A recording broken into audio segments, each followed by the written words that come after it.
بسم الله الرحمن الرحيم. أعوذ بالله من شرور أنفسنا ومن سيئات أعمالنا من يهده الله فلا مضل له ومن يضلل فلا هادي له وأشهد أن لا إله إلا الله وحده لا شريك له وأشهد أن محمدا عبده ورسوله وصفيه من خلقه وخليله أدى الأمانة وبلغ الرسالة وجاهد في الله حق جهاده حتى أتاه اليقين فاللهم صل وسلم وزد وبارك على نبينا محمد وعلى آله وصحبه أجمعين. أما بعد فإن أصدق الحديث كتاب الله وخير الهدي هدي محمد صلى الله عليه وسلم وشر الأمور محدثاتها وكل محدثة بدعة وكل محدثة بدعة وكل بدعة ضلالة. أيها الإخوة الكرام, donc ce cours, Inch'Allah, a pour objectif de parachever ce que nous avions commencé au sujet de ce que nous avions commencé au sujet de la différence entre le asl, entre le fondement et de la foi, walazim, al-iman et les implications de l'iman. Donc au dernier cours, nous avions cité les paroles de Cheikh l'Islam Ibn Taymiyyah rahimahullah ta'ala sur ce sujet. Donc avant de commencer, Inch'Allah, je vais poser un certain nombre de questions pour voir si tout le monde a compris. Taïb. Donc la première question, Ma huwa aslul iman? Qu'est-ce que la base de la foi? Le fondement de l'iman. Qu'est-ce que le fondement de l'iman? Qu'est-ce que le fondement de l'iman? Et la question qui suit et qui l'accompagne, qui est qu'est-ce que lazimul iman? Qu'est-ce que l'implication de l'iman? Quel est le asl de la foi et quel est le lazim de la foi?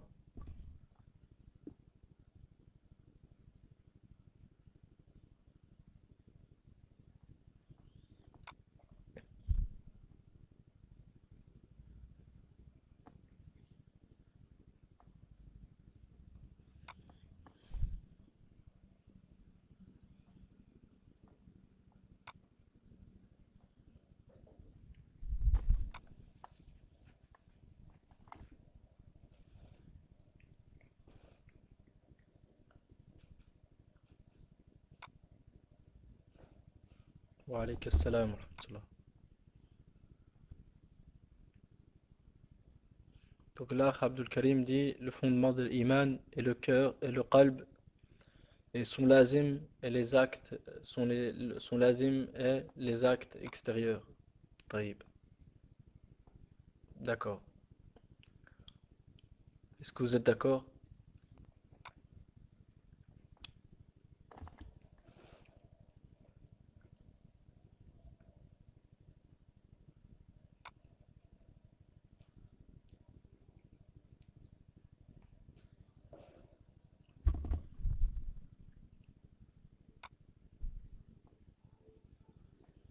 Taïb. Pour ceux, pour ceux qui ne sont pas d'accord, si ça veut exposer pourquoi ils ne sont pas d'accord, et si ça peut aller ça veut dire s'il est possible d'aller un peu plus vite, barakallahu fikum, pour qu'on puisse avancer, Inch'Allah.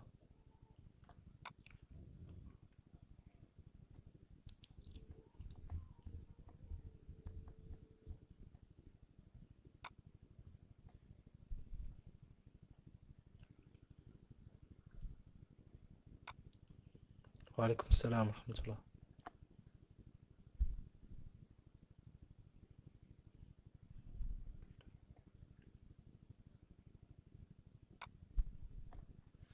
L'art palestinien dit le fondement de l'iman, c'est la connaissance d'Allah et de son messager, etc. Je ne me souviens plus exactement.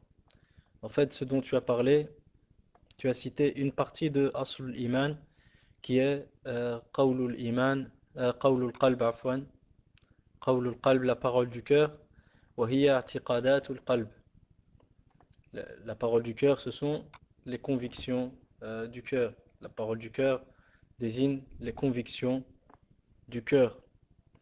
Les convictions du cœur sont la science, Al-ma'rifa, la connaissance, et al-yaqin, la certitude. La connaissance et la certitude. D'accord. Mais est-ce que dans le cœur, il y a simplement des convictions ou y a-t-il autre chose que les convictions? L'Akh Hamza dit la parole et les actes du cœur. Taïb, jazakallahu khairan. Donc le cœur ne contient pas que des convictions, il contient aussi des actes.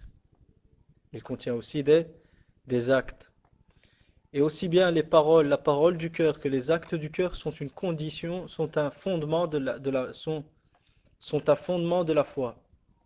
C'est-à-dire la connaissance d'Allah Ta'ala.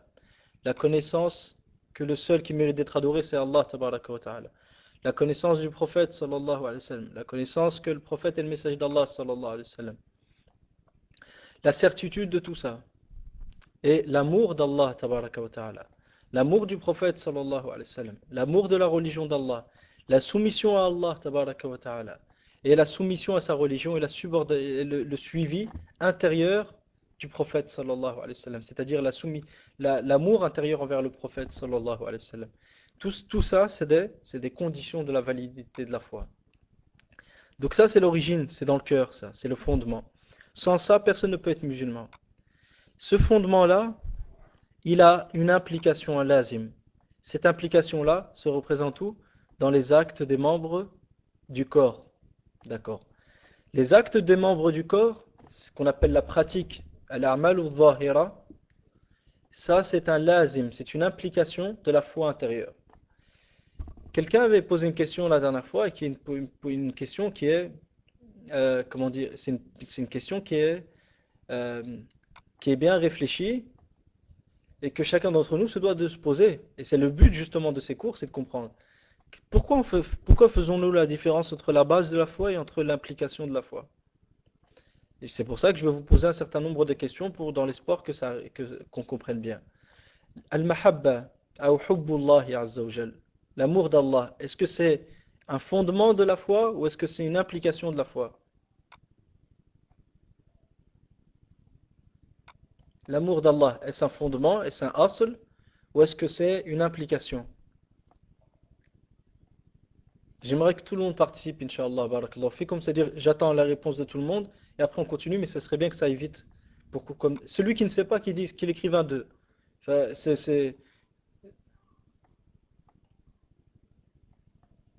non, là, taïb. Donc la plupart des... Donc nous avons une, deux, trois, quatre, cinq personnes qui disent... Non, non, trois qui disent que c'est un asl et deux qui disent que c'est une implication. Et nous avons deux autres personnes encore qui disent les deux. C'est aussi bien un asl qu'une implication. Taïb. J'espère qu'il y aura plus de participants à la prochaine question, Inch'Allah ta'ala. L'amour d'Allah, c'est un asl, c'est un fondement. C'est un fondement de la foi. Nul ne peut être musulman sans aimer Allah tabaraka wa ta'ala. Et celui qui déteste Allah dans une chose ne peut en aucun cas être musulman. D'accord? Est-ce bien compris? D'accord. Là, l'autre question, il est impossible qu'une chose soit un amour, soit un asl, un fondement et une implication. Vous allez voir pourquoi par après, Inch'Allah. Le suivi du prophète, le suivi des ordres d'Allah, l'obéissance à Allah. Est-ce que c'est un asl, c'est un fondement de la foi, ou est-ce que c'est une implication de la foi?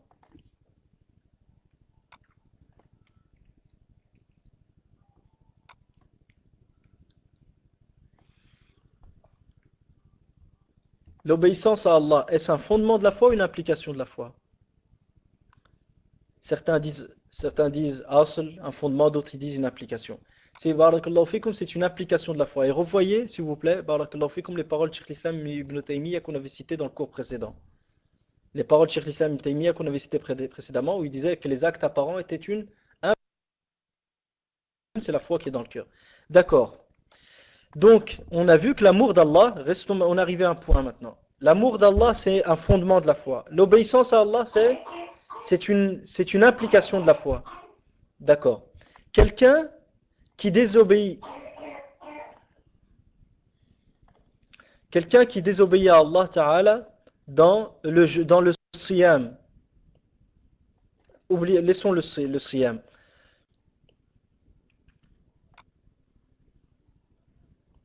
quelqu'un qui désobéit à Allah Ta'ala, par exemple, dans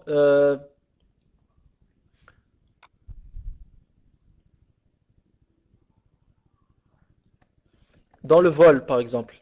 Quelqu'un qui désobéit à Allah dans le vol et dérobe à une autre personne ce qui ne lui appartient pas. D'accord. Est-ce que cette personne-là, s'il n'a pas obéi à Allah, et donc il a désobéi à Allah, dans le fait de ne pas s'accaparer ce qui ne lui appartient pas, et de ne pas prendre aux gens ce qui ne lui appartient pas, est-ce que sa foi disparaît? Est-ce que sa foi disparaît?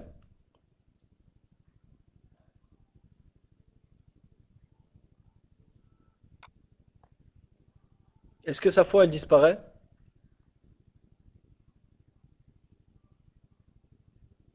Celui qui vole, par exemple. Celui qui vole. Est-ce que il devient mécréant pour ça? Est-ce il perd son islam?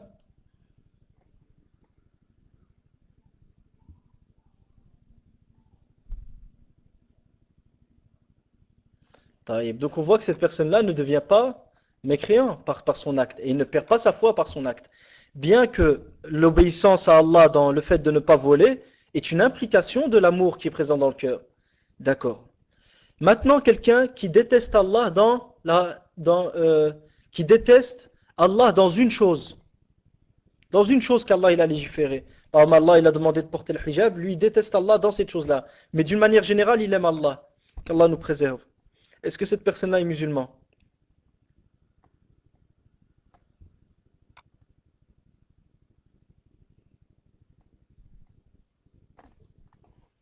Celui par exemple qui aime Allah dans tout, sauf dans une chose, parce qu'Allah il a prescrit le hijab, donc il n'aime pas Allah dans cette chose-là, qu'Allah nous en préserve. Est-ce qu'il peut être musulman cette personne? Non, on voit qu'il ne peut pas être musulman cette personne. Taïb. Donc, ayyuha al-ikhwa, réfléchissez maintenant, on est arrivé à une conclusion. C'est quoi? C'est que le asl, lorsqu'une chose est un fondement de la foi, n'importe quelle contradiction et opposition à l'une des branches de ce fondement remet en cause la foi en soi. Est-ce bien compris?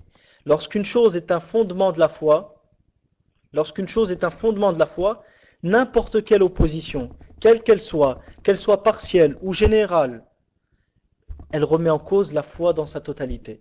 Mais lorsqu'une chose est une implication de la foi, comme pour l'obéissance, l'opposition partielle, c'est-à-dire s'opposer à certaines choses de cette implication, ne remet pas en cause la foi. Est-ce que c'est bien compris? Est-ce que c'est bien compris, ayyuha al-ikhwa? Est-ce que c'est bien compris?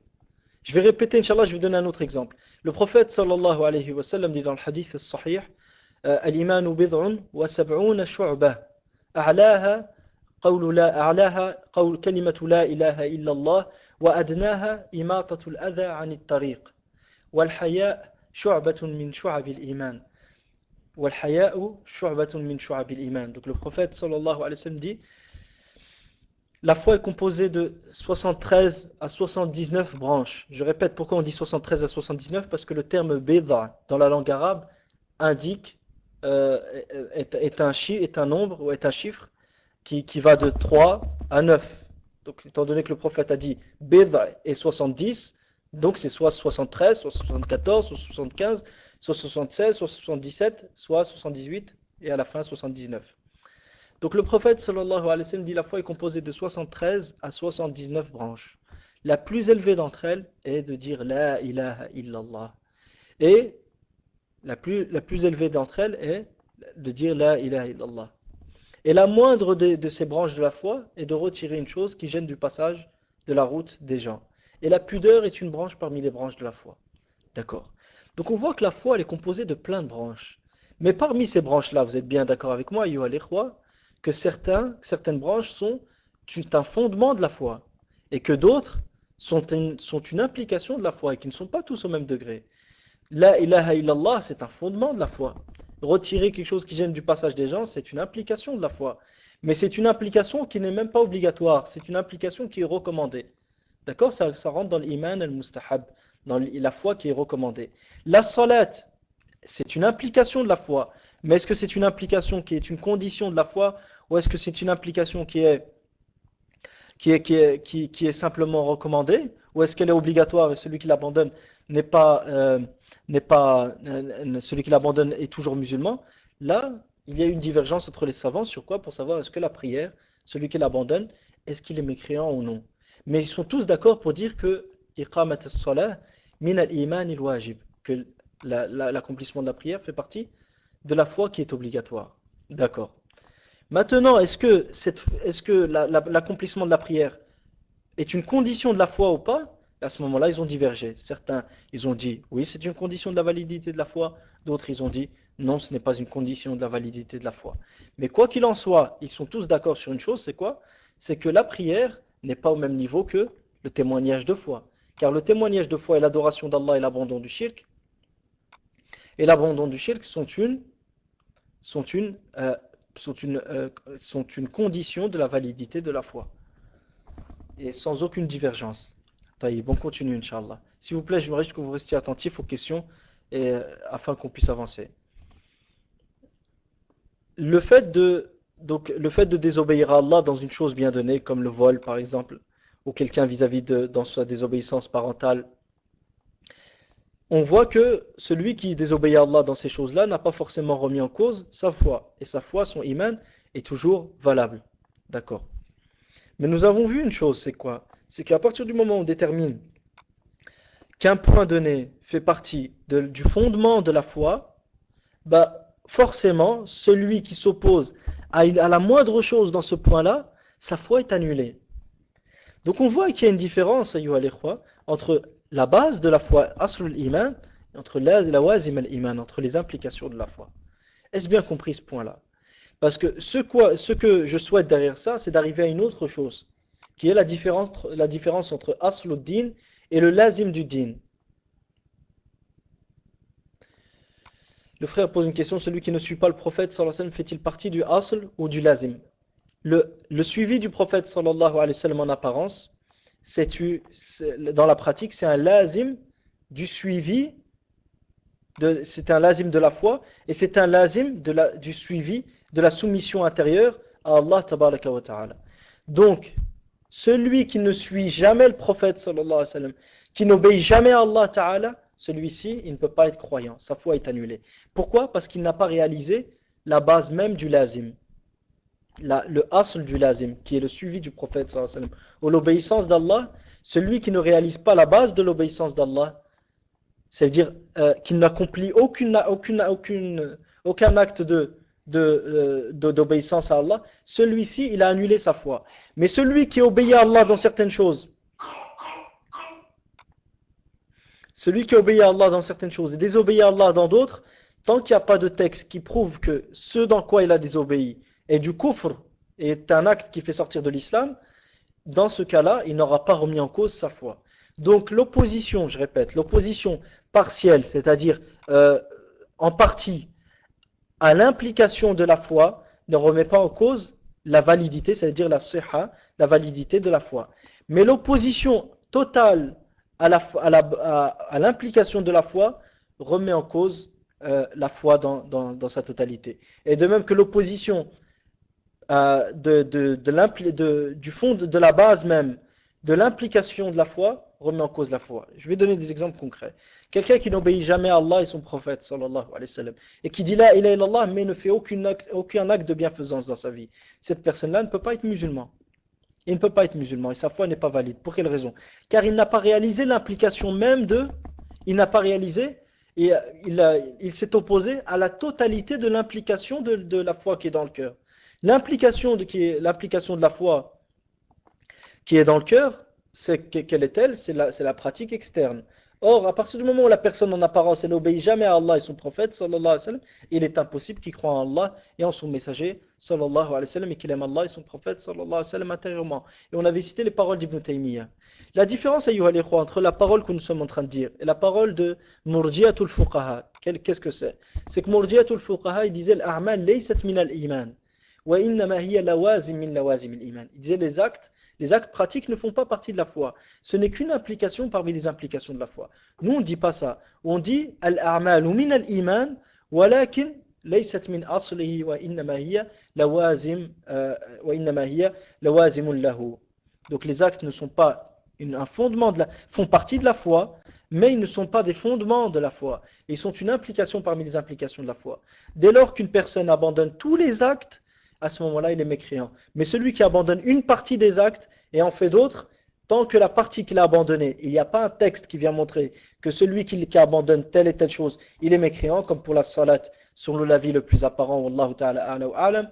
Donc dans ce cas-là, on ne peut pas dire que, tant qu'il n'y a pas ça, on ne peut pas dire qu'il n'a pas réalisé la foi. Est-ce bien compris, ayyuha al-ikhwa, incha'Allah?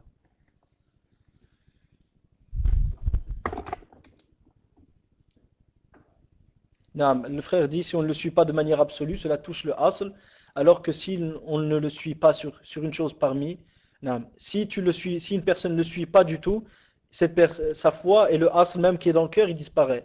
Mais si une personne le suit dans certaines choses et ne le suit pas dans d'autres, ce que je veux dire le suit, c'est-à-dire s'accorde à ce qu'il fait.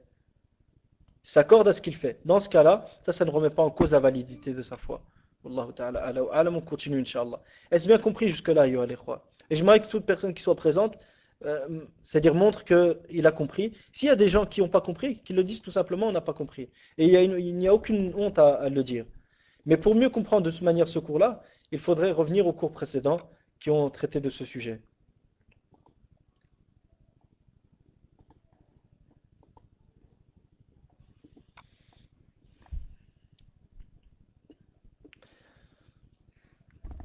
Donc je répète simplement, après avoir exposé ce point-là, les paroles de Cheikh l'Islam Ibn Taymiyyah qu'on avait citées.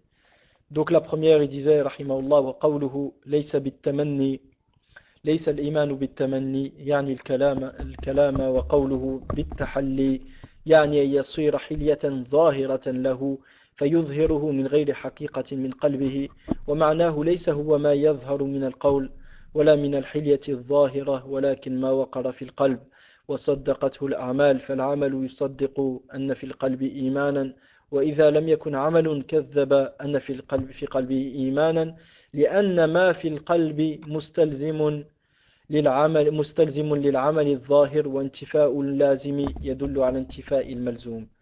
Donc Cheikh l'Islam Ibn Taymiyyah rahimahullah ta'ala dit dans Majmu' al-Fatawi volume 7 page 294 sa parole, c'est-à-dire Al-Hassan Basri, lorsqu'il a dit la foi ne se réalise pas par de simples souhaits, de même qu'elle n'est pas une parure en apparence, mais elle est ce qui fut ancré dans les cœurs et que les actes ont rendu véridique. Donc il dit sa parole, Al-Hassan Basri, rahimahullah, la foi ne se réalise pas par de simples souhaits, c'est-à-dire que ce n'est pas une simple parole. Et lorsqu'il dit la foi n'est pas une parure, il signifie que la foi n'est pas une parure apparente, dénudée d'une réelle place dans le cœur. Le sens réel de cette foi ne réside pas dans des paroles, dans les paroles que l'homme tient, ni de sa parure apparente. La parure, c'est ce qui apparaît de lui, mais plutôt c'est ce qui s'est ancré au fond du cœur, ce qui fut ancré au fond du cœur et dont les actes témoignent de la véracité. Mais la foi est ce qui fut ancré au fond du cœur et dont les actes témoignent de la véracité. Donc les actes prouvent la réelle présence de la foi du cœur. Donc les actes prouvent la réelle présence de la foi du cœur. Et en l'absence de pratique, on aura une preuve de l'absence de la foi intérieure. Et en absence de pratique, on aura une preuve de l'absence de la foi intérieure.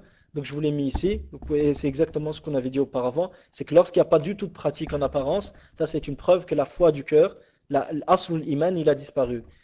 Est-ce bien compris? Puis il dit, rahimahullah, car ce qu'il y a dans le cœur, et on avait dit c'était les paroles et actes du cœur sans lesquels la foi ne saurait être valide, nécessite et implique fondamentalement la pratique extérieure.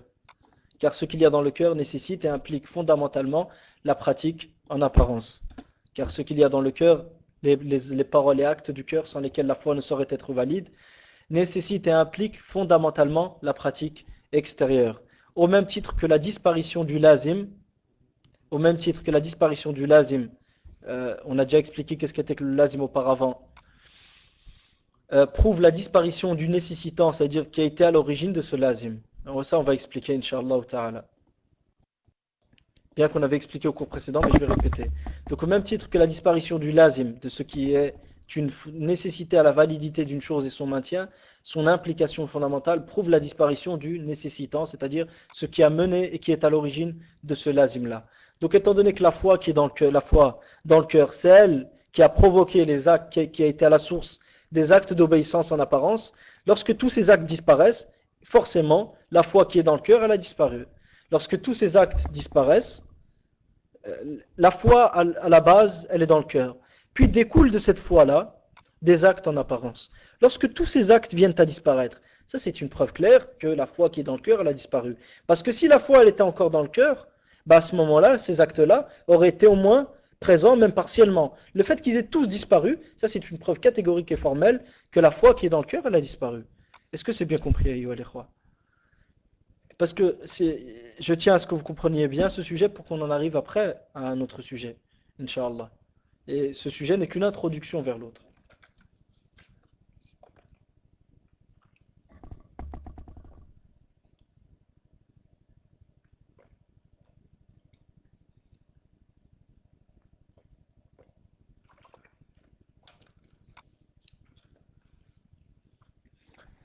Taïb. Et pour les plus de détails, Inch'Allah, nous avions mentionné d'autres paroles de Cheikh l'Islam Ibn Taymiyyah, mais pour ceux qui veulent plus de détails, qu'ils y reviennent, Inch'Allah ta'ala. Il faut bien comprendre que lorsque je mentionne tout ça, le but c'est quoi? C'est d'arriver à un autre sujet. Qu'est-ce que Asluddin et quel est le lazim de Asluddin? Parce que certaines personnes, ils ont un problème lorsqu'ils voient que lorsque, par exemple, Cheikh Mohammed ibn Abdel Wahhab, rahimahullah, inclut dans Asluddin ce qui réellement n'en fait pas partie. C'est-à-dire lorsqu'on vient, on leur dit ces choses-là ne font pas partie, ce ne sont pas des piliers de Asluddin. Certes, ils en font partie de Asluddin, mais ils ne sont pas des piliers, c'est des lawazim, c'est des implications. Mais ils ont été mentionnés, pourquoi? Parce que lorsque le fondement de la foi est réalisé, forcément ça va impliquer ces choses-là, mais ils ne font pas partie du fondement de la foi. Et la différence entre, au même titre qu'on a fait une différence entre aslul iman ou lawazim al iman ou lazimul iman, il y a une différence entre aslul din ou lazimul din. Aslul din ou aslul islam ou lazimuhu. La différence, qu'est-ce que c'est? C'est que le asl du din, qui est l'adoration d'Allah et l'abandon du shirk, n'importe quelle contradiction et opposition à l'une des branches de ce aslul din remet en cause la présence du din. Donc la personne n'est plus musulman. Mais l'opposition au lazim de Asl al-Din, l'opposition partielle, ne remet pas forcément en cause la présence du din. L'opposition partielle ne remet pas en cause forcément ne remet pas en cause forcément la présence du din. Tant que la personne reconnaît et adhère à l'implication de ce asl. Par exemple, à partir du moment où on sait que Asl al-Din, qu'est-ce que c'est? C'est l'adoration d'Allah et l'abandon du shirk. On sait forcément que celui qui fait du shirk est un mushrik. Donc le asl, qu'est-ce que c'est? C'est l'adoration d'Allah et l'abandon du shirk.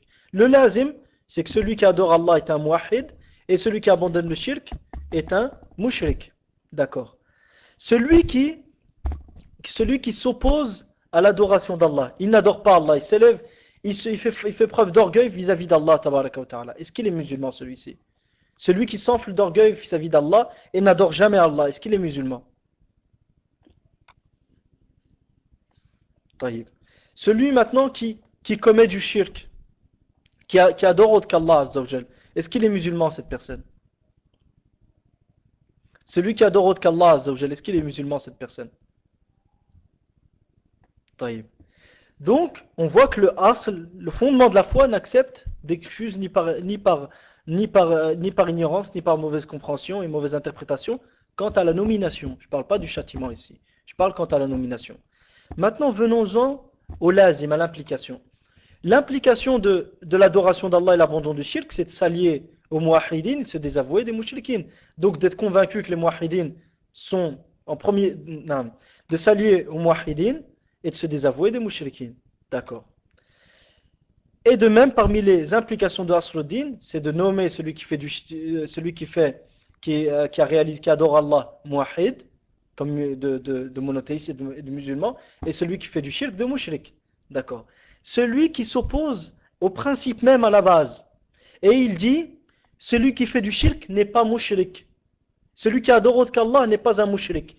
Il n'adhère pas au principe à son origine. Et il ne reconnaît pas le lazim à son origine. L'implication, il ne l'accepte pas à son origine. Et il n'y adhère pas à son origine. Donc il n'a pas réalisé la base même du lazim. Est-ce que celui-ci, il est musulman?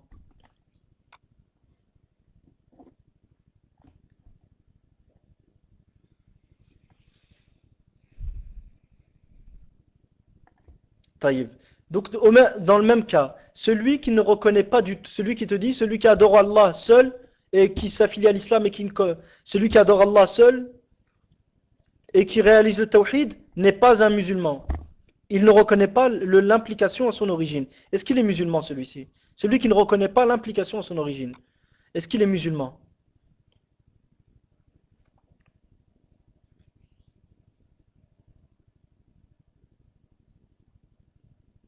D'accord. Maintenant les Khawarij. Je vous donne un exemple vis-à-vis des Khawarij. Les Khawarij, ils ont rendu mécréants les Sahaba. Donc, ils ont nommé celui qui a réalisé le tawhid comme mushrik. Ils n'ont pas qualifié celui qui a réalisé le tawhid de muwahhid et de musulman. Est-ce qu'on peut dire que les Khawarij se sont opposés à Asluddin, à la base de l'islam? Ou est-ce que leur opposition elle est dans un lazim min lawazim l'islam? Est-ce que l'opposition des Khawarij elle était sur la base de l'islam ou est-ce qu'elle était sur l'implication de cette base?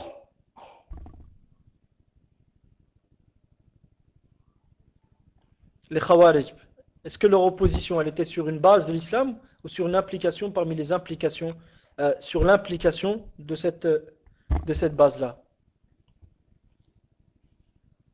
Le frère dit sur l'implication. Naam. Est-ce qu'ils ont maintenant remis en cause la base de l'implication qui est que celui qui réalise le tawhid, il est muwahhid et il est musulman, ou est-ce qu'ils ont mis des nouvelles conditions pour juger celui qui fait le tawhid de musulman?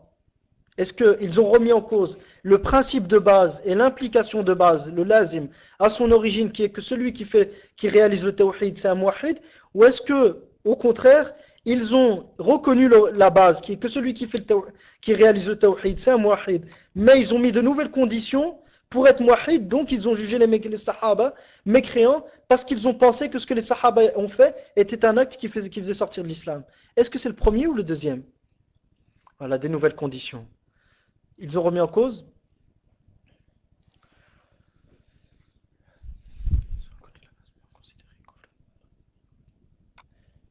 Non, juste une chose. Les sahaba n'ont pas fait de kufr duna kufr. C'est une autre chose, il faudra qu'on explique, Inch'Allah. Les sahaba n'ont pas fait de kufr duna kufr. Au contraire, les khawarij ont rendu mécréants pour une obéissance à Allah tabaraka wa ta'ala.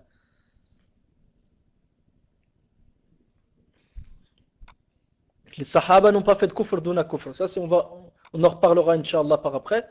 Mais les sahaba n'ont pas fait de kufr duna kufr. Les khawarij ont rendu mécréants les sahaba pour une bonne action qu'ils ont fait.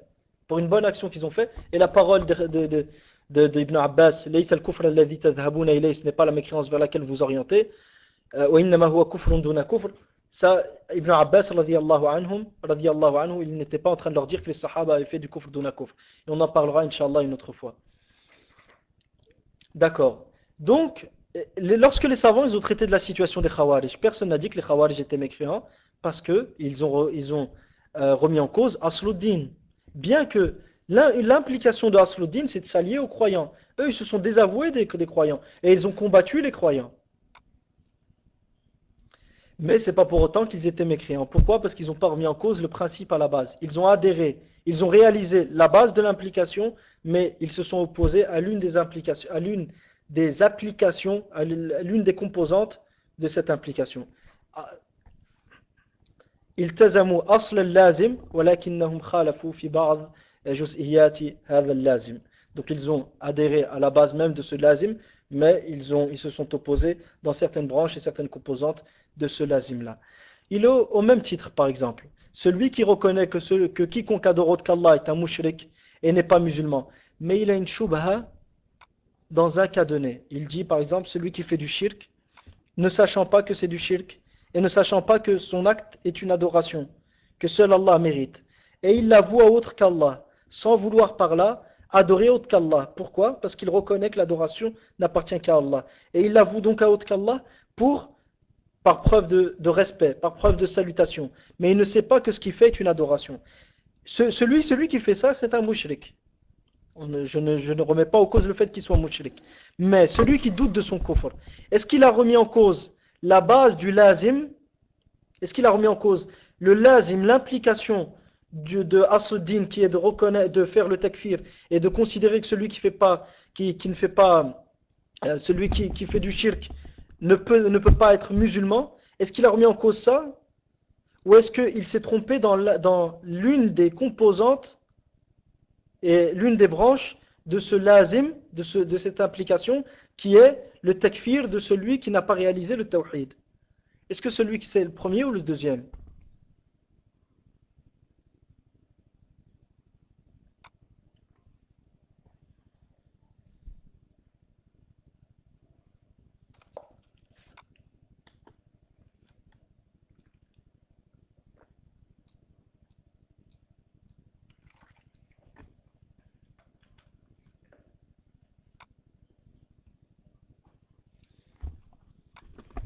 Est-ce que c'est le premier ou le deuxième? L'Akh dit, il dit ça,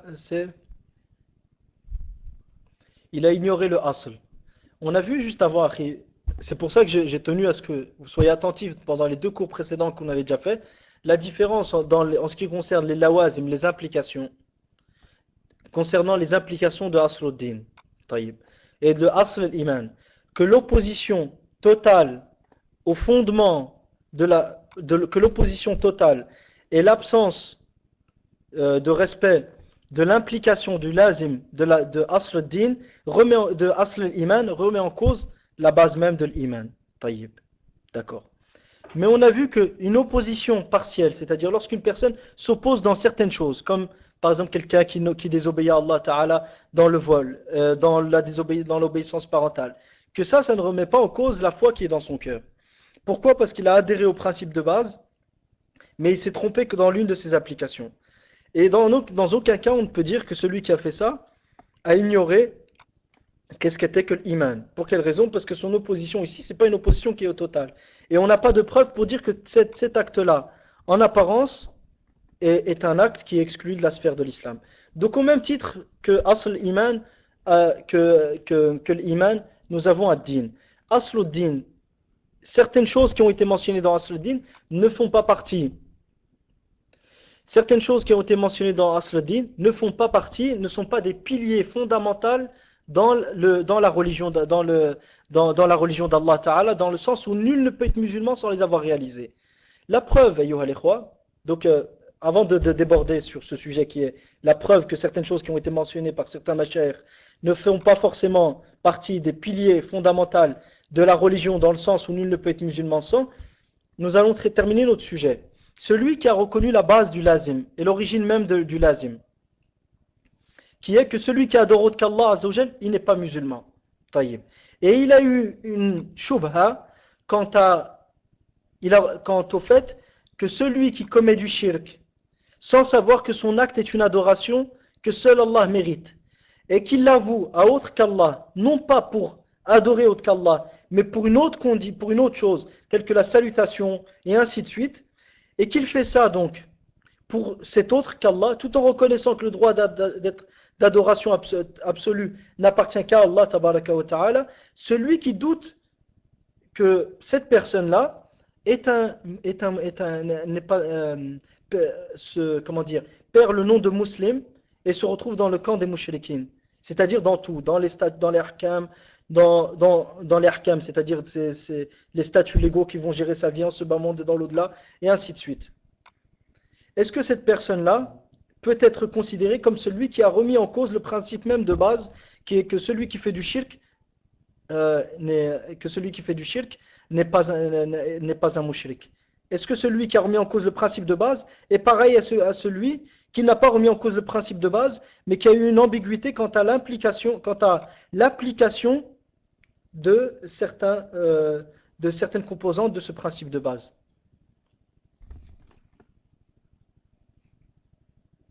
Inch'Allah, j'aimerais juste que vous suiviez, barakallahu fikum. On a cité des choses qui étaient bien précises, donc s'il vous plaît, répondez aux questions en utilisant ce qu'on... C'est-à-dire au moins, donnez-vous la peine, barakallahu fikum, qu'Allah vous en récompense, de réfléchir sur ce qui a déjà été dit auparavant. Donc, dire il a ignoré ce qu'est le shirk, on a cité toute une introduction auparavant, subhanallah. Ce que je veux dire par là, c'est que au moins réfléchir à l'introduction qu'on a citée auparavant. Quelle est cette introduction-là? C'est lorsqu'on a parlé de la différence entre le asl et le lazim, et que la disparition du asl, la disparition du lazim dans sa totalité, ou de la base même du lazim, mène à la disparition du asl, mais qu'il a dit que l'opposition dans certaines branches du lazim ne remet pas en cause le principe de base. Donc j'aimerais juste que vous réfléchissiez à ça avant de déterminer avant de donner une réponse. Afin qu'on puisse avancer, le but c'est pas de traîner, ni non plus de faire, de vous, comment dire, de vous contraindre à adhérer à des choses bien précises. C'est pour ça que j'aimerais juste, barakallahu fikum, que vous méditiez sur ce qui a été dit. C'est-à-dire vos réponses, Inch'Allah, on va en discuter par après, mais j'aimerais juste que vous méditiez juste sur ce qui a été cité auparavant.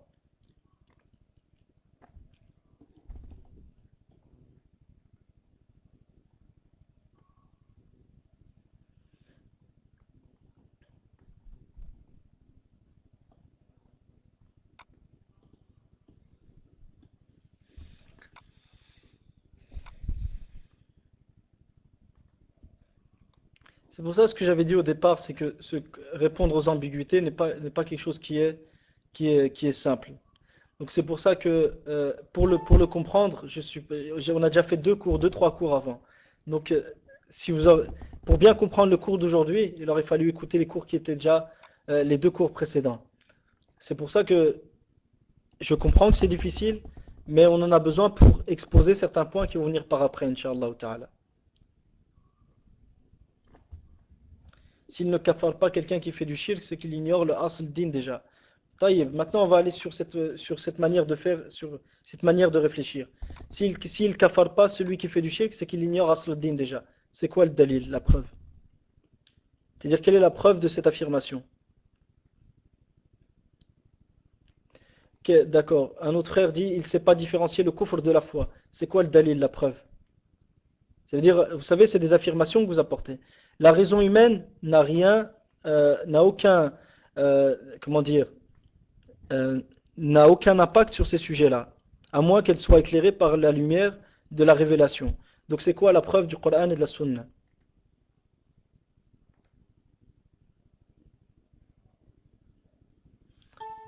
Si c'est le verset dont tu parles, وَإِنَ أَحَدٌ مِّنَ الْمُشْرِكِينَ اسْتَجَارَكَ فَأَجِرْهُ حَتَّى يَسْمَعَ كَلَامَ اللَّهِ ثُمَّ أَبْلِغْهُ مَأْمَنَهُ.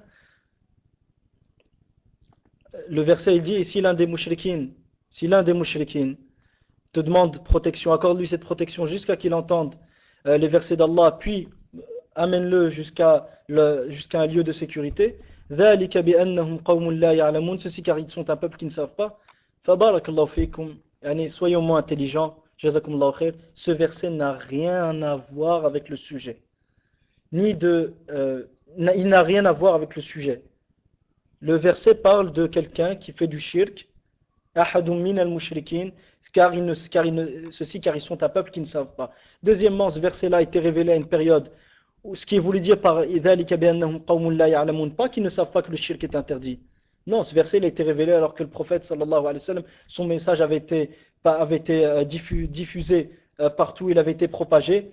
Donc ce qui est voulu dire par dhalika bi annahum qawmun la ya'lamun, ay ilmuhum لم يثمر عملا فلذلك نفى الله عز وجل عنهم هذا العلم لأنه لم يثمر.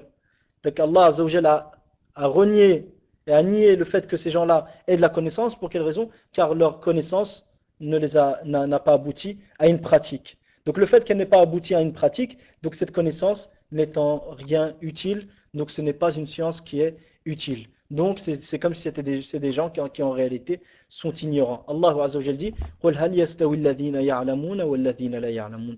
Dis, est-ce que sont égaux ceux qui savent et ceux qui ne savent pas? Ce verset il a été révélé sur qui? Qu'est-ce qu'il est voulu dire par ceux qui savent ici? C'est ceux qui mettent en pratique. Donc ce qui est voulu dire des fois par le savoir dans le livre d'Allah tabaraka wa ta'ala, comme l'a montré l'imam Ibn al-Qayyim rahimahullah, c'est la pratique de cette science. Et certaines fois, comme il disait Ibn Mas'ud radiyallahu anhu, il disait kafa bil mar'i ilman khashyatullah wa kafa bil mar'i jahlan ma'siyatuhu. Donc il suffit à l'homme comme obéissance d'Allah tabaraka wa ta'ala, comme science d'Allah, comme science qu'il craigne Allah, et il lui suffit comme ignorance de désobéir à Allah. Quelqu'un qui ne sait pas le shirk, c'est quelqu'un qui n'a pas asl din, tu as besoin d'un dalil pour ça. Naam, j'ai besoin d'un dalil, barakallahu fik. On n'est pas, excuse-moi, sans être méchant, on n'est pas au souk. Dans le sens où je n'apporte pas ce que je veux, tu n'apportes pas ce que tu veux, personne n'apporte ce qu'il veut. Où on est des musulmans. Wa bayni wa baynak kitabullah wa sunnatun nabi sallallahu alayhi wa sallam. Entre nous, il y a le livre d'Allah et la sunna du prophète sallallahu alayhi wa sallam. Je vous demande un dalil. Tu me dis verset 6, sourate 9. Il n'y a rien dedans. Il n'y a rien. Est-ce que vous comprenez, subhanallah al-azim, que vous apportez dans la religion d'Allah des choses sans fondement? On vous demande un dalil. Le verset, taïb, laissez s'il vous plaît, Inch'Allah, personne ne bouge, personne. Le verset, d'accord. Donc il cite le verset 256, sourate 2. Donc s'il te plaît, est-ce que tu es d'accord avec moi que ce verset-là, il y a des gens qui l'ont expliqué, le mufassirin. Regardons ce qui a été dit dans le tafsir du verset. Et on va voir est-ce qu'il parle du sujet dont tu parles. Regarde ce qu'il dit. L'imam le Kathir, rahimahullah, il dit فَمَنْ يَكْفُرْ بِالطَّاغُوتِ وَيُؤْمِنْ بِاللَّهِ فَقَدْ اسْتَمْسَكَ بِالْعُرْوَةِ الْوُثْقَى لَا انْفِصَامَ لَهَا وَاللَّهُ سَمِيعٌ عَلِيمٌ أي من خلع الأنداد والأوثان وما يدعو إليه الشيطان من عبادة كل ما يعبد من دون الله ووحد الله فعبده وحده. Donc il dit, la parole d'Allah Ta'ala, quiconque se désavoue du Tarot tout en croyant en Allah, aura alors ses lances la plus solide, qui ne peut se briser, et Allah est certes audient et clairvoyant.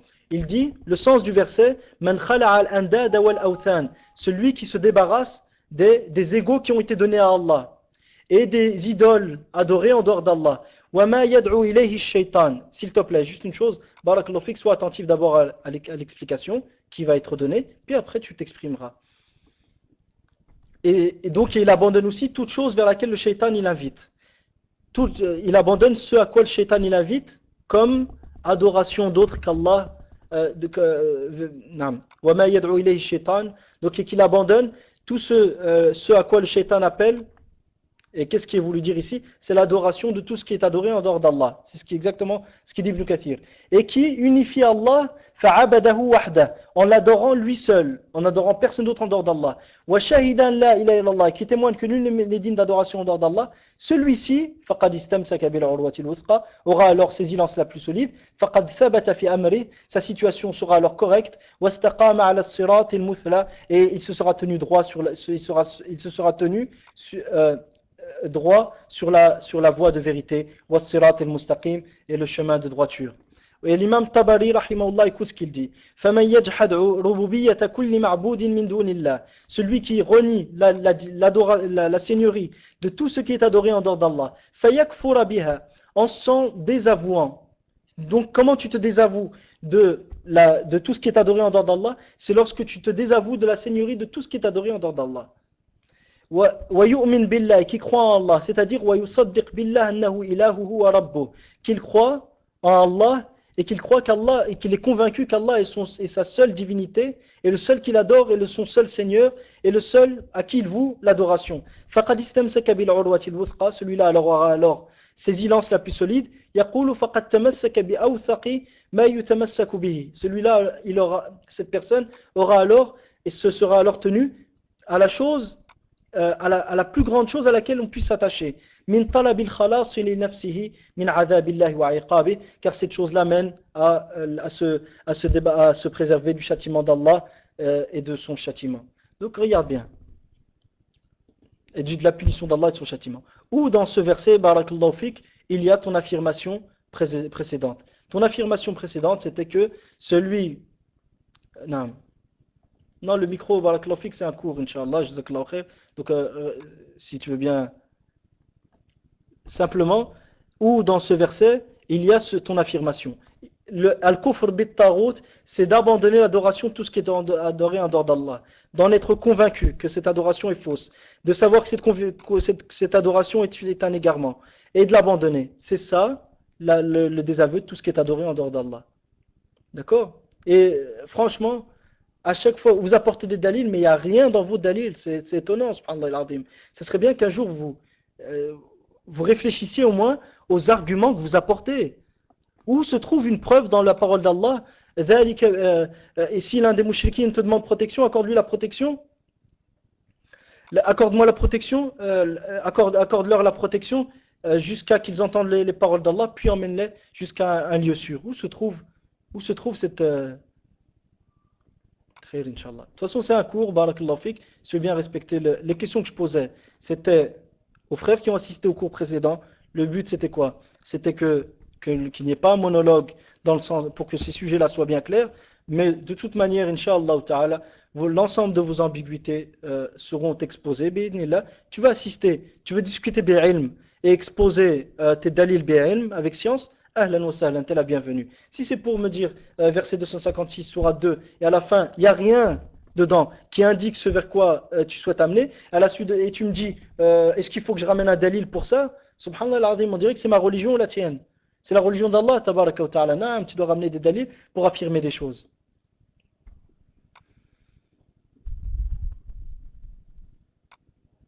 Khair, Inch'Allah, je pense que ça ne vaut pas le coup de continuer la discussion de cette manière-là. Khair, Inch'Allah, on continue.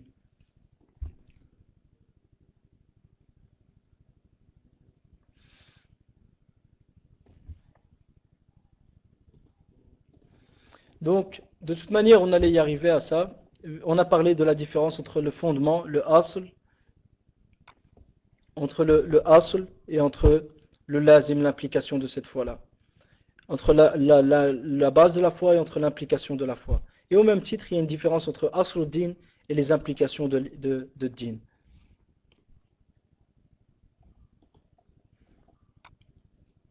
Et c'est pour ça, Inch'Allah ta'ala, qu'on va citer qu'est-ce que asl din.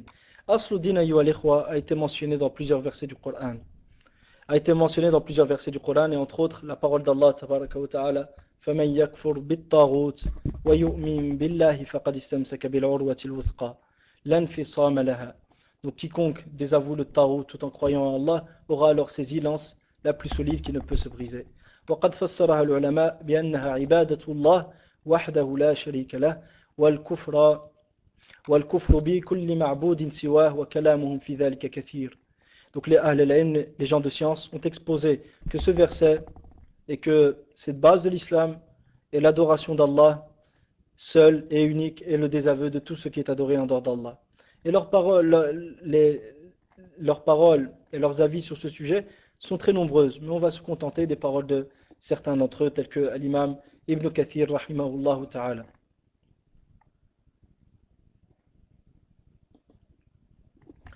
Ibn Kathir, rahimahullah, dit, et donc je l'avais cité juste avant, mais je le répète maintenant, وقوله فمن يكفر بالطاغوت ويؤمن بالله فقد استمسك بالعروة الوثقى أن يعبدوها وأنابوا إلى الله لهم البشرى فبشر عباد.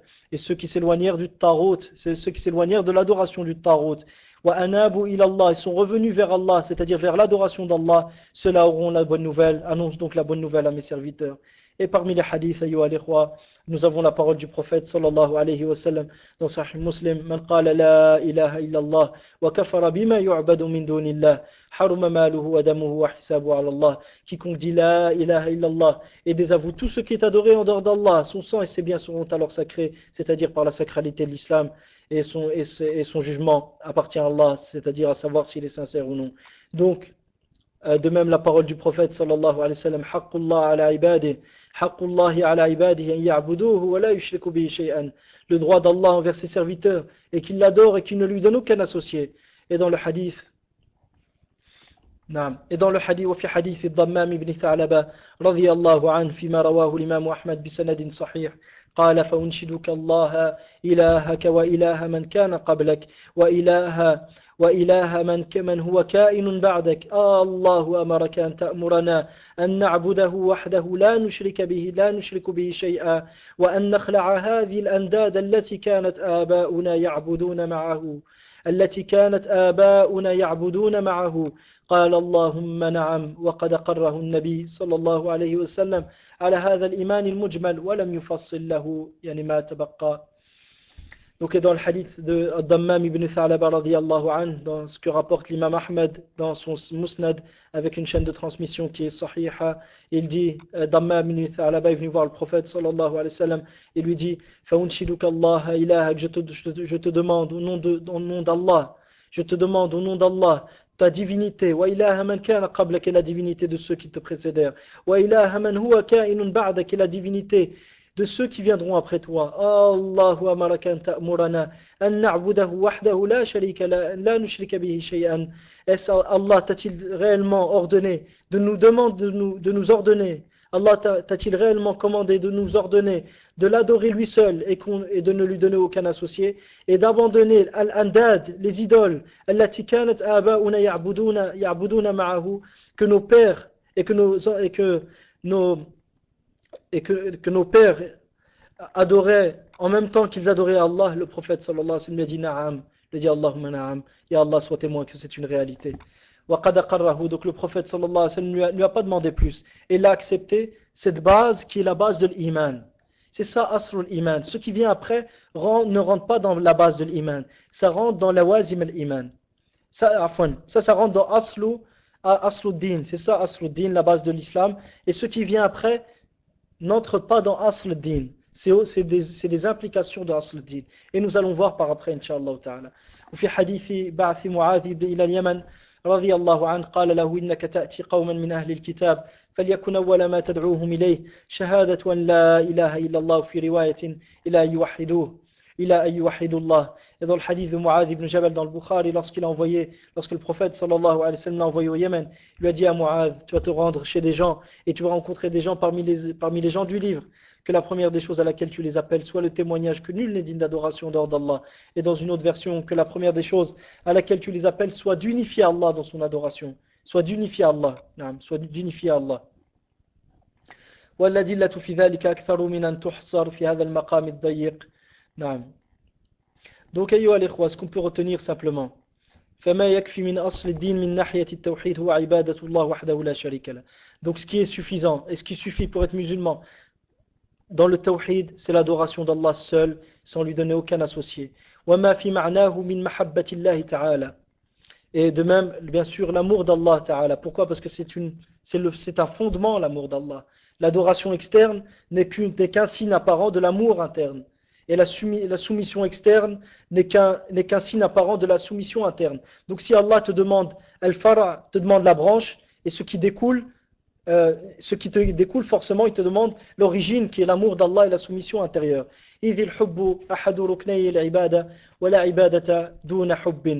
Car l'amour est l'un des piliers de l'adoration et il n'y a pas d'adoration sans amour.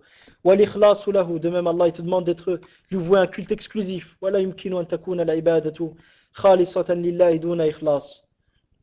Et l'adoration ne peut pas être exclusive à Allah sans que la personne ne soit sincère vis-à-vis d'Allah tabaraka wa ta'ala, ne soit sincère vis-à-vis d'Allah tabaraka wa ta'ala, et qu'il abandonne l'adoration de tout autre en dehors d'Allah.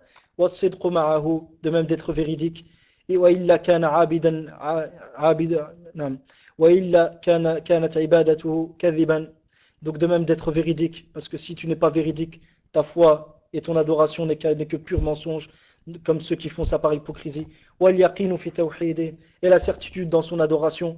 وَإِلَّا فَإِنَّ الشَّاكَّ فِي التَّوْحِيدِ غَيْرُ مُصَدِّقٍ. Pour quelle raison? Car celui qui doute vis-à-vis du tawhid, en réalité, il ne croit pas en la véracité du message.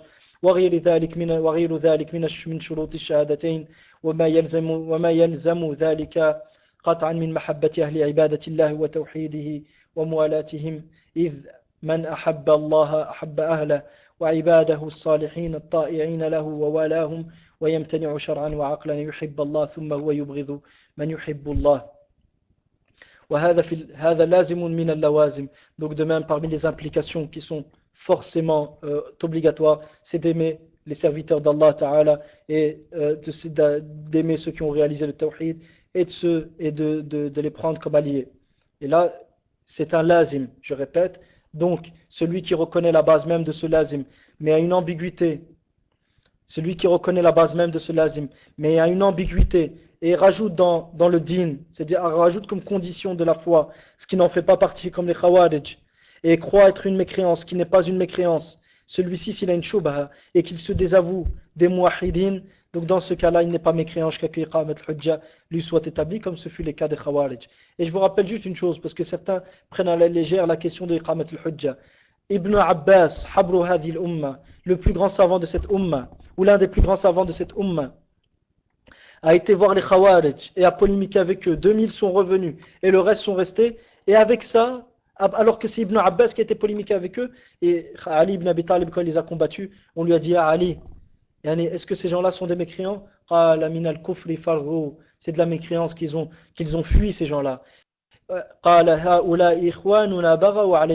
Ceux-là sont nos frères qui se sont révoltés contre nous. Donc alors que c'est Ibn Abbas qui a été polémiqué avec eux et qui a été leur faire iqamat al-hujja lam taqum ala, yani lam yara Ali radiyallahu an anna al-hujjata qad qamat alayhim. Donc Ali ne considérait pas que le hujja était établi sur ces gens-là. Donc comment dire aujourd'hui de certaines personnes, c'est pas Ibn Abbas qui fait iqamat al-hujja, c'est des gens qui sont loin, mais vraiment, on est très très loin d'arriver ne serait-ce qu'à la cheville d'Ibn Abbas, qui après t'avoir dit 2-3 mots, ils ont fait iqamat al-hujja, khalas, intaha al-amr, c'est fini. فعافاني الله وإياكم من هذا الأمر من هذه الموبقات يا إخوة. Qu'Allah nous préserve de ces choses-là, ya إخوة. De même, parmi وخلع الأنداد التي تعبد من دون الله تعالى فيجتنب عبادتها ويعتقد بطلان هذه العبادة ويبغضها. De même, parmi les conditions, ce qui suffit ce qui rentre dans la base même de din, c'est d'abandonner les idoles adorées en dehors d'Allah Ta'ala, d'abandonner leur adoration, d'être convaincu que leur adoration est fausse, de la détester. وما يلزم من ذلك قطعا من بغض أهلها والبراءة منهم وتكفيرهم. Et ça, je répète, ça rentre dans le lawazim. Je parle du takfir. Amma le takfir, si on vise par le takfir, le fait de ne pas leur donner le nom de musulmans, ça rentre dans le lawazim.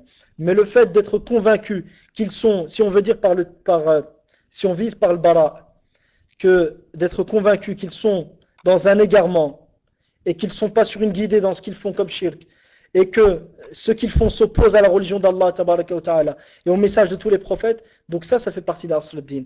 Mais si on vise par le takfir, le fait de leur attribuer le nom de kafir ou de mushrik et de leur retirer le nom de musulman, ça c'est une autre question, ça rentre dans le lazim.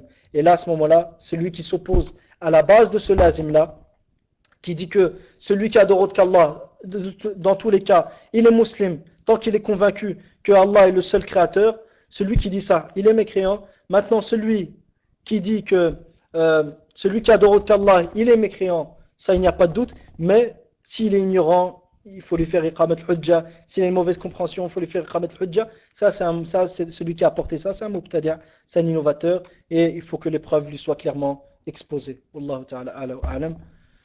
Et pour justement concrétiser ce qu'on avait dit, bien que le cours a pris un peu plus de temps que prévu, je termine juste par une parole de Cheikh l'Islam Ibn Taymiyyah. Il dit في كتاب النبوات الصفحة 27 بعد المئة الأولى. Donc il dit Cheikh l'Islam Taymiyyah dans Kitab al-Nubuwat, page 127, والإسلام هو أن يستسلم لله لا لغيره فيعبد الله ولا يشرك به شيئا ويتوكل عليه وحده ويرجوه ويخافه وحده ويحب الله المحبة التامة لا يحب مخلوقا كحبه لله فمن استكبر عن عبادة الله لم يكن مسلما ومن عبد مع الله غيره لم يكن مسلما. Donc le Cheikh l'Islam Taymiyyah dit, et l'islam consiste à se soumettre à Allah, non pas à autre qu'Allah. Il adore donc Allah, le serviteur, le musulman adore donc Allah et ne lui donne aucun associé. Et s'en remet intérieurement à Allah. Et s'en remet intérieurement à Allah seul. Et a espoir en lui seul. Et le craint lui seul. Là, lorsqu'il parle du tawakkul, de l'espoir et de la crainte, c'est le tawakkul, l'espoir et la peur qui sont une adoration spécifique à Allah, que nous verrons à un autre moment, Inch'Allah. ويحب الله المحبة التامة, et il aime Allah d'un amour complet. لا يحب مخلوقا كحبه لله, n'aimant aucune créature comme on aime Allah. Jusqu'à ce qu'il dise Ibn Taymiyyah, فمن استكبر عن عبادة الله لم يكن مسلما. Celui qui s'enfle d'orgueil celui qui s'enfle d'orgueil et devant l'adoration d'Allah ne peut être musulman. ومن عبد مع الله غيره لم يكن مسلما. Et celui qui adore avec Allah un autre qu'Allah ne peut être musulman. Donc ça, on voit bien que l'islam, qu'est-ce que c'est? C'est d'adorer Allah et de n'adorer personne d'autre qu'Allah. Ce qui vient après, on le verra par après, Inch'Allah ta'ala. Et, naam. Et je termine par une autre parole de Cheikh l'Islam Ibn Taymiyyah, où il dit, في مجموع الفتاوي, volume 3, page 397, وعبادة الله وحده هي أصل الدين. Il dit l'adoration d'Allah seul désigne le asl du din. L'adoration d'Allah seul désigne le asl du din. L'adoration d'Allah seul est le fondement de la religion. وهو التوحيد الذي بعث الله به الرسل. Cette base de la religion et cette adoration d'Allah seul est le tawhid avec lequel Allah envoya les messagers, وأنزل به الكتب, et par lequel il révéla les livres et pour lequel il révéla les livres. فقال تعالى, Allah Ta'ala dit, واسأل من أرسلنا من قبلك من رسلنا أجعلنا من دون الرحمن آلهة يعبدون. Et questionne ceux qui étaient avant toi parmi nos messagers. Avons-nous établi en dehors du Rahman, du tout miséricordieux, des divinités se devant d'être adorées? Et il dit aussi, rahimahullah, dans Majmou' al-Fatawi, volume 15, page 438, وأصل الدين هو عبادة الله الذي أصله الحب والإنابة والإعراض عما سواه. Il dit le asl du din, le fondement du din est l'adoration d'Allah, dont le fondement, la base, c'est-à-dire la base de l'adoration, c'est l'amour, l'inaba, le retour sans cesse vers Allah, wal-i'radu amma siwah, et de se détourner de tout ce qui est adoré en dehors d'Allah, et de se détourner de tout ce qui est en dehors d'Allah, c'est-à-dire de se détourner de tout ce qui est adoré en dehors d'Allah. Wa huwa al-fitratu allati fatara 'alayha an-nas. Et cette base est la fitra, et la prédisposition naturelle sur laquelle Allah a créé les créatures. Cette base est la prédisposition naturelle sur laquelle Allah a créé les créatures. Et une dernière parole de Cheikh l'Islam Ibn Taymiyyah dans Majmou' al-Fatawi, volume 10, page 15, il dit وَلِهَذَا كَانَ رَأْسُ الْإِسْلَامِ شَهَادَةُ أَنْ لَا إِلَهَ إِلَّا اللَّهِ. Il dit c'est pourquoi la base de l'islam, le principe fondamental de l'islam est le témoignage que nul n'est digne d'adoration en dehors d'Allah. وَهِيَ مُتَضَمِّنَةٌ عِبَادَةُ اللَّهِ وَحْدَهُ. Et cette base comprend et comporte l'adoration d'Allah seul, وَتَرْكَ عِبَادَةِ مَا سِوَاهُ, et l'abandon de toute autre adoration, de l'adoration de tout autre en dehors d'Allah. Je répète, et ce fondement de l'islam comporte l'adoration d'Allah seul et l'abandon de l'adoration de tout autre en dehors de lui. وَهُوَ الْإِسْلَامُ الْعَامُ الَّذِي لَا يَقْبَلُ اللَّهُ مِنَ الْأَوَّلِينَ وَالْآخِرِينَ دِينًا سِوَاهُ. Et ce qui a précédé est l'islam général sur lequel les premiers et les derniers s'accordèrent, et Allah n'acceptera aucune religion, que ce soit des premiers ou des derniers, en dehors de cette religion-là, qui est l'islam général sur laquelle s'accordèrent tous les messagers. Donc je répète, il dit وَلِهَذَا كَانَ رَأْسُ الْإِسْلَامِ. Et c'est pour cela que la base, le fondement, le principe fondamental de l'islam est le témoignage que nul n'est digne d'adoration en dehors d'Allah. وَهِيَ مُتَضَمِّنَةٌ. Et ce témoignage comporte et comprend l'adoration d'Allah seul, وَتَرْكَ عِبَادَةِ مَا سِوَاهُ, et l'abandon de l'adoration de tout autre en dehors d'Allah. وَهُوَ الْإِسْلَامُ. Et cette adoration d'Allah seul, et l'abandon de l'adoration tout autre en dehors d'Allah, وَهُوَ الْإِسْلَامُ الْعَامُ. C'est l'islam général, sur lequel tous les messagers, tous les prophètes s'accordèrent. Ici je fais une parenthèse, lorsque le prophète sallallahu alayhi wa sallam dit dans le Musnad de l'imam Ahmed, نَحْنُ مَعْشَرُ الْأَنْبِيَا دِينُنَا وَاحِدٌ. Nous autres prophètes, notre religion est une. C'est ça. La religion commune à tous les prophètes, c'est celle-ci. Il dit وَهُوَ الْإِسْلَامُ الْعَامُ. C'est l'islam général. الَّذِي لَا يَقْبَلُ اللَّهُ مِنَ الْأَوَّلِينَ وَالْآخِرِينَ دِينًا سِوَاهُ. Allah n'acceptera ni des premiers ni des derniers de religion en dehors de cette religion-là. كما قال تعالى ومن يبتغي غير الإسلام دينا فلن يقبل منه وهو في الآخرة من الخاسرين. Allah Ta'ala dit, comme Allah Ta'ala dit, et celui qui recherche celui qui recherche autre que l'islam comme religion, فَلَنْ يُقْبَلَ مِنْهُ, ça ne sera pas accepté de lui, et il sera dans l'au-delà parmi les perdants.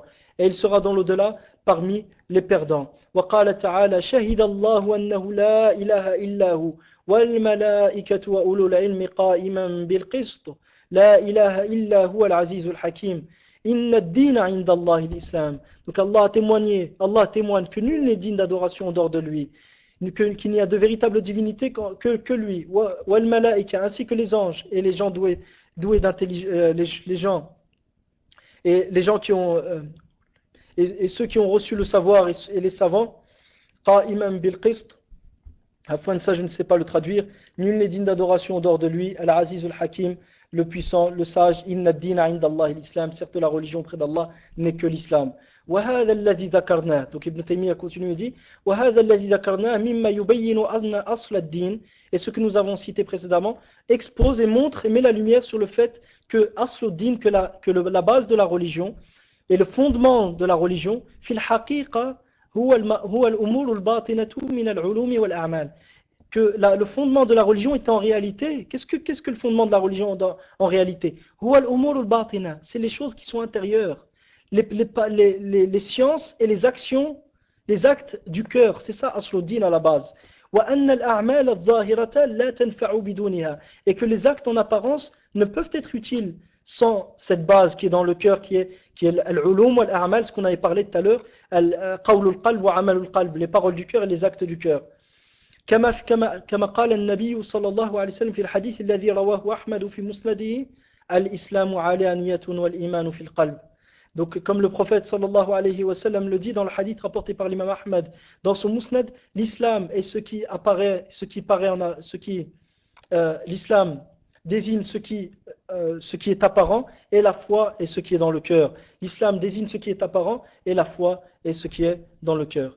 Donc ayyuha al-ikhwa, on voit que ici, aussi bien on a cité les preuves du Coran, de la Sunna, et on a cité les paroles de Cheikh l'Islam Ibn Taymiyyah par après, et on a cité Kalam al-Mufassirin, les paroles des Mufassirin, pour dire quoi? Pour montrer que l'islam, Asluddin, qu'est-ce que c'est? C'est l'adoration d'Allah et l'abandon du shirk, d'adorer Allah et d'abandonner le shirk. C'est ça la religion, l'islam général sur lequel tous les prophètes se sont accordés. Ce qui vient après, comme takfir des mouchrikin, ça on va voir après, ça n'entre pas dans Asluddin, dans le sens où nul ne peut être musulman s'il se trompe sur la moindre des choses quant au takfir des mouchrikin.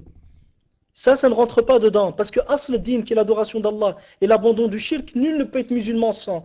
Mais le takfir des mouchrikin, dans certains cas, le takfir de ceux qui font du shirk, dans certains cas, on peut être excusé. Donc, ce qui prouve que le takfir des mouchrikin ne rentre pas dans Asl din. Je ne dis pas que c'est ça la preuve que ça ne rentre pas dans Asl din. La preuve que ça ne rentre pas dans Asl din, dans le sens où ce n'est pas un rukn, ce n'est pas un pilier de Asl din, mais c'est un lazim min lawazim Asl din. C'est une implication parmi les implications d'Asl din. C'est ce que nous avons cité auparavant. Les versets du Coran qui ne mentionnent pas ça. Les hadiths du prophète sallallahu alayhi wa sallam qui ne mentionnent pas ça. Quant à ceux qui ont dit ça, même si c'est des ulama, leur parole est à prendre ou à laisser. Dans le sens où si elle s'accorde avec le livre d'Allah et la sunna de ce prophète sallallahu alayhi wa sallam, on l'accepte. Si elle ne s'accorde pas, on ne l'apprend pas. Ceux qui ont dit que le kufr bima yu'badu min dunillah, dans le hadith, lorsque le prophète sallallahu alayhi wa sallam dit, celui qui dit la ilaha illallah, il se désavoue tout ce qui est adoré en dehors d'Allah. Ils disent, se désavouer tout ce qui est adoré en dehors d'Allah, c'est de faire le takfir des mushrikin. Ça c'est هذا بعيد جدا.